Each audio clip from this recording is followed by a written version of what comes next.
summer intern. I do remember that while I was there, Time magazine came out with a somewhat patronizing article about Esquire and how splashy and controversial its covers were. I think George Lois was the brilliant covers. Yeah, brilliant. It was an oversized magazine in those days. Each month was another great cover. And the title of the Time magazine article, I seem to recall, this is going back many decades, was something like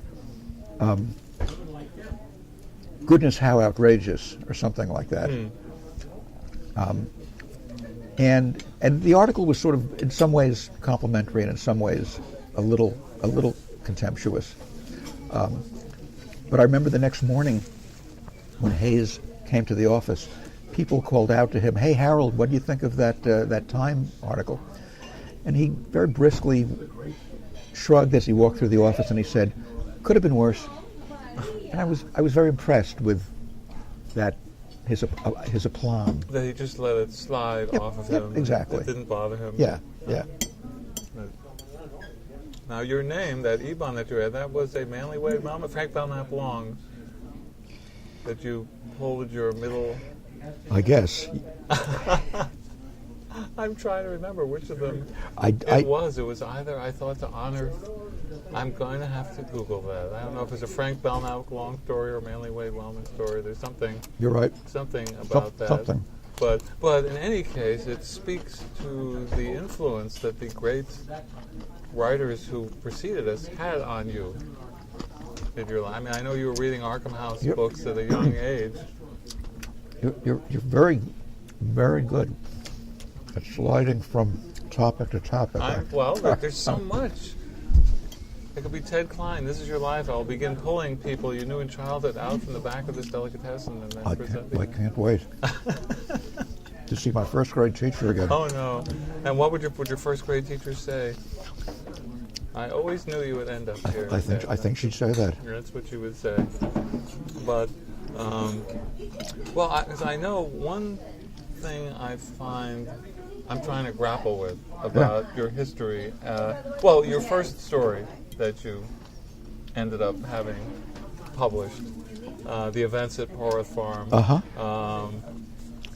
It ended up being published in, I don't know if you want to call it a fanzine or a semi-prose. A fanzine, right? It yeah. was a fanzine. Yeah. Now, which you only knew about because a friend happened to have it, while at the same time you were already familiar with all the Arkham House books. At least that's what I have picked up from reading various and I think it seemed odd to me that, because Arkham House to me is as esoteric as a horror fanzine, and so I was trying to understand how you were aware of one and had to be introduced to the other.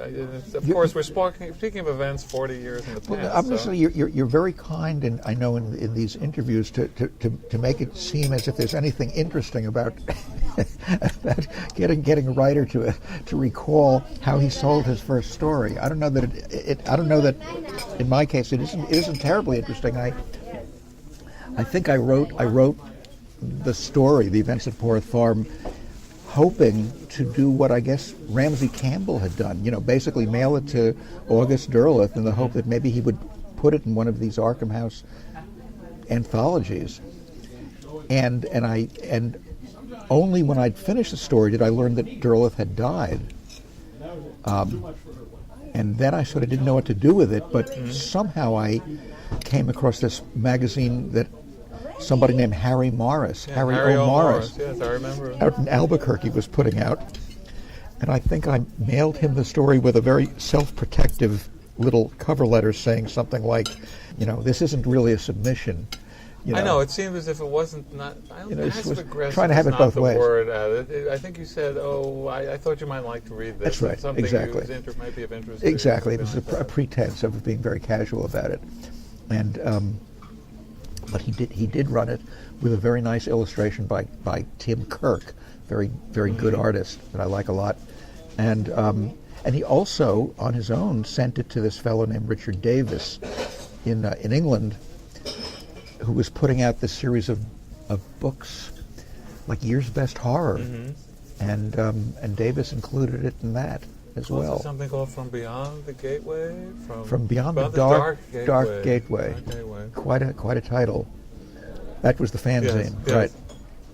So how did you know, getting back to Arkham House, I mean, that it was already sort of a cultish thing that only some people of a certain proclivities would be aware. I mean, what was it that you're reading back then? When I got to forgive another not too fascinating anecdote, but when I went to Brown for my interview when I was still in high school, I was quite enamored by that time of Lovecraft, but still just getting to know his work. But I knew that he was a Providence writer, and so I remember going to the Brown bookshop when I was there and asking if they had any books by this fellow Lovecraft, and they didn't. But the woman... You were in Providence. I was in Providence. And Lovecraft said, "I am Providence." Exactly, and but at this time it was... Although not yet. He hadn't hadn't yet said it on his tombstone. Okay. Exactly. Yes. But the woman behind the counter at the bookstore, maybe in some ways the same bookstore that Paul DeFilippo has worked at, although located now in a different place, she said, "No, we don't have any Lovecraft, but there's a store downtown, Dana's Old Corner Bookshop, that sells secondhand books and new books, and they do have Lovecraft. In fact, the proprietor of the store, old Mr. Dana, knew Lovecraft." And that was very exciting. And so I went, hurrying down the hill when I had time, and there, sure enough, were a bunch of Arkham House books. I'd never seen them before. And if it were me now, I would have bought every single one of the books. They were all new books. I think I bought one or two. They were $3 and $5 at the time. And I recall that same day going to the John Hay Library and looking at some of the original appearances of Lovecraft's stories. They have the Lovecraft collection there. This is again at Brown. And I may have told you this already, but then when I proceeded to have my interview, I trotted out to the interviewer that I had just been at the library reading some original Lovecraft, and he'd never heard of the guy, and I remember he said, he decided that Lovecraft, when I tried to describe the man, was a science fiction writer, and he said, "I don't really read that too much, but I did read."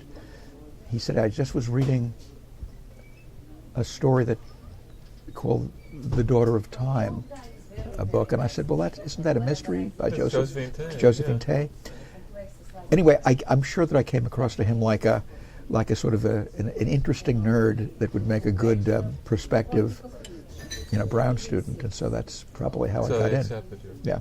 Well, now Providence embraces Lovecraft. There are busts and streets. It's and amazing. Markers. He was unknown at the time, and yet his death was somehow sort of still fresh, it seemed. I mean, there were, somehow there was that sense of just having narrowly missed him. Well, it wasn't really, it was by decades, but...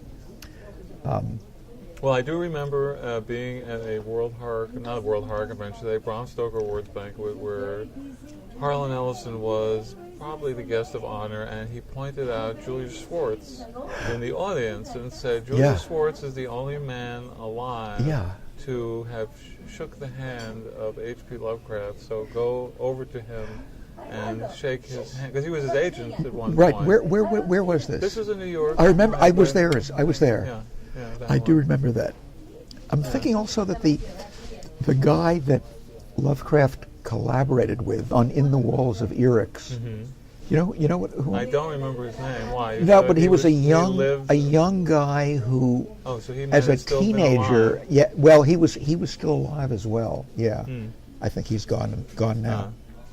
So only those of us who shook Julie's hand, have some fragments of H.P. Lovecraft cells still floating around. When I bought a Lovecraft letter from Roy Squires, the late Roy Squires, I couldn't resist licking the envelope that I assume Lovecraft had licked.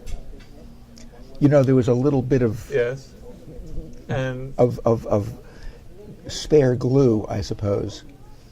I don't know that it affected me, Did but you- maybe if magic works, was there maybe it any did. eldritch feeling from this? Any chthonic sense? Were you changed? Cholera. Did you begin hearing music from another sphere waking you at night when this occurred?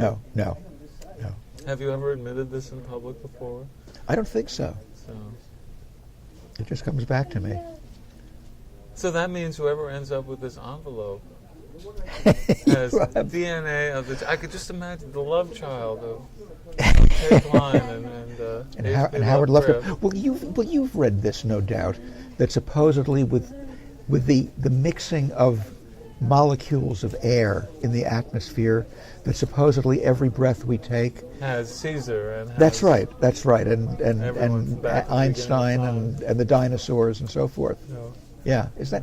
I still wonder, how can they be so sure that the air has mixed that much? Well, I will carry this over to something that might make you feel envious. I don't know, but I will begin. I feel envious already. I will begin this sentence by saying, I imagine this is not a sentence you often hear at the beginning of something. And I will begin by saying, when I was in Antarctica I know you were. and on a beach with penguins, because that's what they have in Antarctica, they made their nests out of stones. There's nothing else. They just piles of stones, and they would lay the egg on the stones, and the entire beach was filled with nests of all these penguins that laid the eggs on the stones. And they would steal stones from the other nests, because eventually all the stones of a certain size on the island are already used in nests. So if you want a nest, you go steal stones. What a metaphor. So what they did was they took one single nest, they took it apart, painted all the stones red. Who's they? Well, research scientists who were on this particular island, and reconstructed the nest, except now they were entirely red. This one nest of red stones among hundreds of stones. I see what's coming. And they waited, and after a certain period of time, every single nest had red stones in them. That's incredible. So that's not quite a parallel No, to that's what's beautiful. going on in the atmosphere. That's a great image. Yeah. So if it could happen for the penguins, it could happen for monks as well. But I know you have a fascination with an art. Well, you were an autograph collector, but one of your autograph specialties, or that attracted you, that's is right. Antarctic explorers. And you know that because we just had an email exchange to that effect, right? Well, I was fascinated. I knew that you were a collector and that you had collected those as well. But I have always said, when I step outside into the snow to shovel or something, I tell my wife I am just going outside and maybe some time, which were the last words of Captain Scott Lawrence Oates, who, when he's basically sacrificed himself. Lawrence E.G. Oates. Oates, yeah. Yeah. And when he knew time was short, and he just sort of said this very casual thing. So, what? Tell me about your fascination what a heroic death. Yeah, tell me.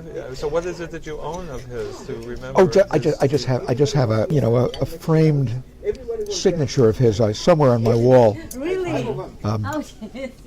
Serious? As one of Scott and one of Amundsen as well, I guess.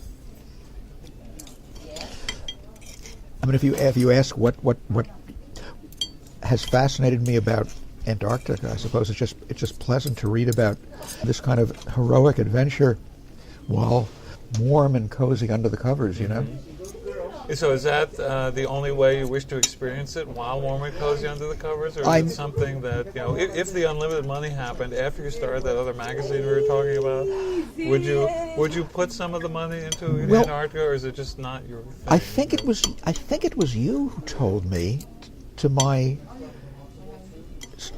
mild dismay, that the Another one? Sure. that the ocean voyage from Tierra del Fuego or wherever, Ushuaia, the furthest south city in Argentina, at Okay. the bottom of South America, yes, is really seasick making.